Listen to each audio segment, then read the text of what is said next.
Holidays-nale, adu namma GT Holidays da. GT Holidays, South India's #1 travel brand.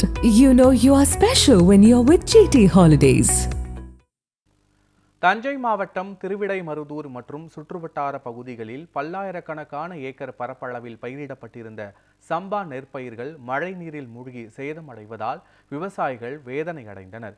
இதுகுறித்து விவசாயிகளுடன் எமது செய்தியாளர் விக்னேஷ் நடத்திய கலந்துரையாடலை காணலாம்.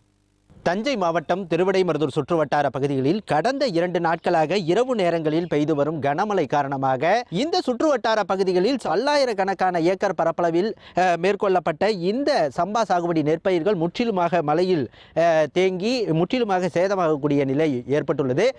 குறிப்பாக சொல்ல வேண்டுமையானால் முன்பட்ட குறுவை சாகுபடி பணிகள் நிறைவடைந்து தற்போது சம்பா தாளடி பணிகளில் திருவிடைமருதூர் சுற்றுவட்டார பகுதிகளில் பல்லாயிரக்கணக்கான ஏக்கர் பரப்பளவில் விவசாய பணிகள் மேற்கொள்ளப்பட்டு தற்போது இந்த நடவு பணிகள் துவங்கப்பட்டுள்ளது. இந்நிலையில் கடந்த ஒரு வாரத்திற்கு முன்னர் 3 நாட்களாக இரவு நேரங்களில் மழை பெய்தது. அப்போதும் மழை நீரில் அந்த நெற்பயிர்கள் மூழ்கி சேதமாகக்கூடிய நிலை இருந்து வந்தது.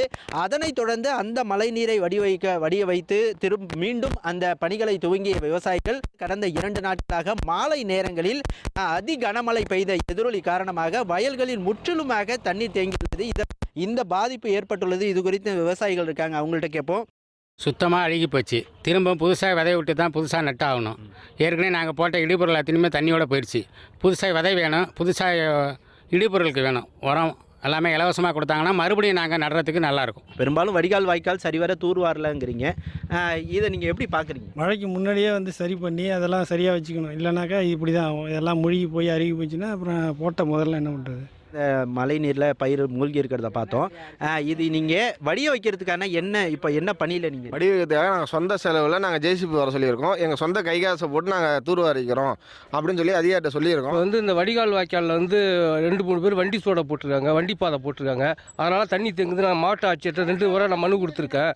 விவசாயிகள் குறைத்திருக்கு நாள் கூட்டத்தில் ஜூன்லையும் கொடுத்துருக்கேன், ஜூலைலையும் கொடுத்துருக்கேன். 2 வாரம் கொடுத்து அந்த அதிகாரி பார்க்கல. அந்த வண்டி சோடை போட்டதுனால தான் இவ்வளோ தண்ணி தேக்கமானதுங்க. பாதிக்கப்பட்ட நெற்பயிர்களுக்கு ஏதுவாக நிவாரண உதவிகள் உள்ளிட்ட இடுபொருட்களை வழங்க வேண்டும். தற்போது அந்த குறுவை தொகுப்பு திட்டத்தின் கீழ் ஏக்கருக்கு 4000 ரூபாய் வழங்கப்பட்டாலும் அது போதுமானதாக இல்லை. இடுபொருட்கள் வழங்கும் திட்டத்தை மீண்டும் நடைமுறைப்படுத்த வேண்டும் என்பதை விவசாயிகளின் நீண்ட நாள் கோரிக்கையாக நீண்டு கொண்டே இருக்கிறது. உழவில்லையேல் உணவில்லை என்பார்கள். அப்படி உழவு தொழிலை மேற்கொள்ளக்கூடிய விவசாயிகளின் நிலை இது போன்ற காலகட்டத்தில் கேள்விக்குறியாகியுள்ளது. அவல நிலை ஏற்பட்டுள்ளது. நியூஸ் 7 தமிழுக்காக திருவிடைமருதூரிலிருந்து விக்னேஷ்.